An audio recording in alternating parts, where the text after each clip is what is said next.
afternoon, everybody. High heat time on a Thursday, on the 12th day of January, the new year. It's nice to have with us as we talk about what's going on. World of baseball today. Justin White will oversee Chris Benetti. He parachutes back in. And all he wanted to talk to me this morning was about the disaster, which now all of a sudden is UConn basketball. I didn't hear from him when they were 15-0, lose to Marquette last night. A little boy of mine is the grad assistant, and all of a sudden he can't wait to bury the UConn outside shooting. That's my producer today. Mike, of course, will be the director as we chat. You know where Alana is. What the heck? Bouncing around with some cocktails and hanging out in Cancun for the next 3 weeks. But she'll be back before opening day as we chat to you about what's cooking as far as the world of sports is concerned. Well, listen, it's January 12th. You know, Correa carried us for a few days. We had a wonderful win in meetings. Judge, I can always scream and yell about something. Now we have to sort of go through some scenarios where I got to stall for 10 minutes. So I'll have some fun with you right now. And let's recap the shortstop market as we move into our first guest with Falvey here in a little bit. And let me go through all four of the big ones. And I'm going to start with, I'll do Correa last since we've done plenty. Let me do the Cubs first and Swanson. Listen, Swanson's a winning player. I mean, he's a winning player. Great guy to have on your team. He gets it. He's won. He's played in big playoff games.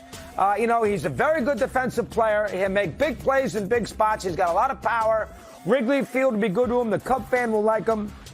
Listen, for $177 million, which is a lot less than Bogarts and Turner and all those other guys got, even less than Correa, nobody's going to sit there and tell you that Swanson's not a good player. The only issue I have with it is that the Cubs, he is not a player who you are going to build your team around. That is the issue that I have with the Cubs. I mean, the Braves obviously think not. They're going to play, Arcia and Grissom at shortstop. Now, the Braves are good at this because they let Freeman walk and they responded with Olsen. But if the Cubs think that their championship fiber is going to be built around, he's not Ernie Banks. It's not going to be Swanson. So, I mean, that's the only negative. I mean, I think the Cubs spent a lot of money here in this offseason on good players, not great players. And I don't think the Cubs, no matter what they think, the Cubs are still, in my eyes, not going to be in the postseason as we sit here on January 12th. He's a very good player, Swanson. This is not a scenario where, he's going to give you everything he's got. He's going to hit, 270. He's going to hit 25 to 30 homers. He's going to knock in 80, 85 runs. He's going to play good defense. He's a good player. Is he going to be the difference between, and the same thing goes for Tyone, the pitcher they got from the Yankees. Are they going to be the difference between being, 78 and 84 and 90 and 72? And the answer is no. They're not big. Now, listen, I said it right at the gate at the time. Haywood was a terrible signing. That was a disaster. That $184 million.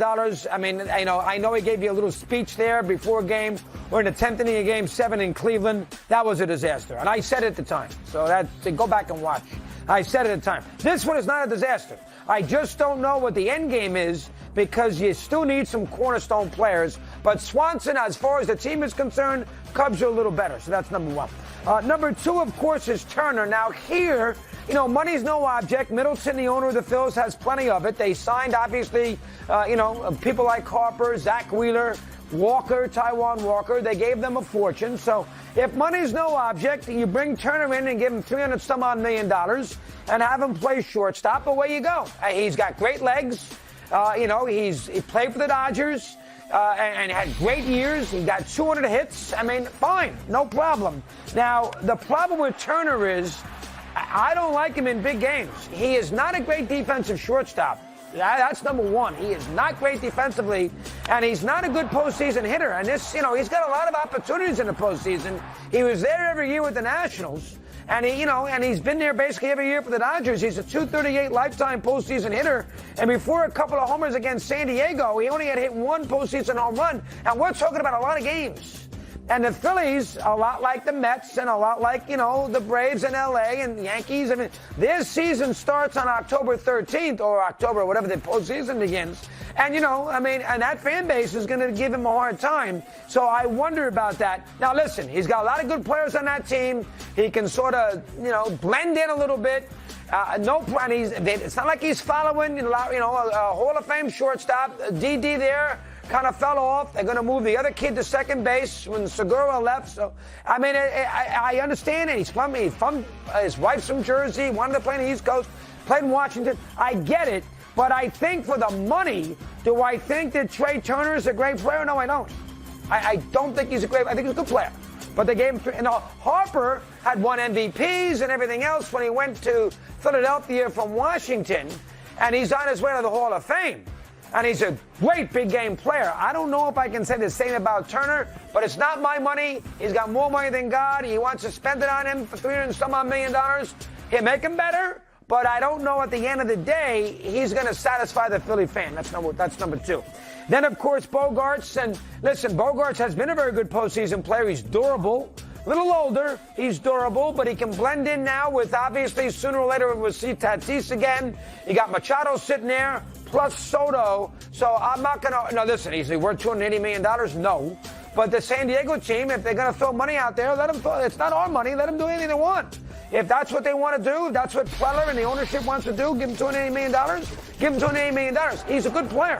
He's a good baseball player. He's going to knock in 85, 90 runs. He's going to hit 20-some-odd home runs. He's going to hit around 300.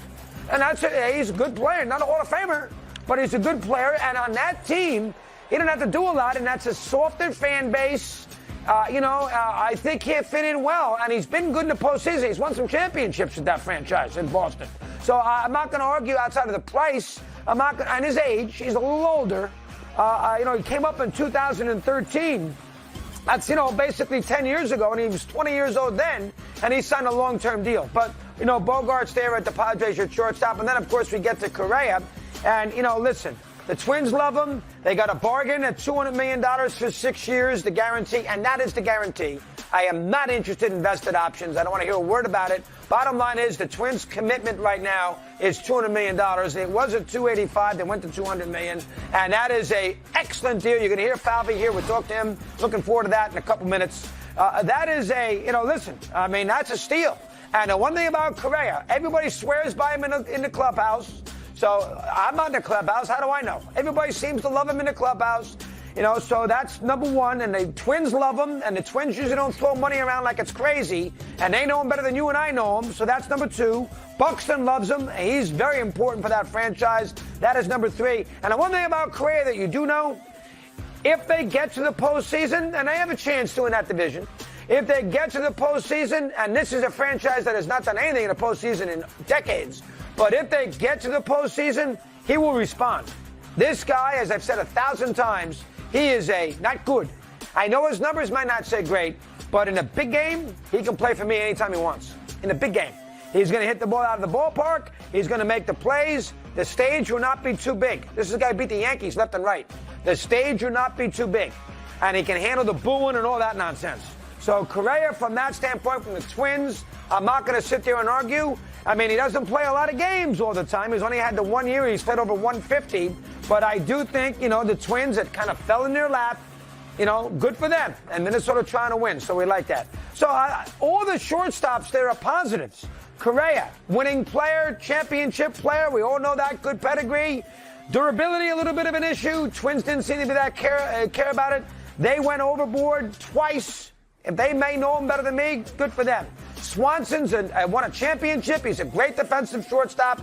He's got power. He's a good kid. I mean, you building a title team around him? No.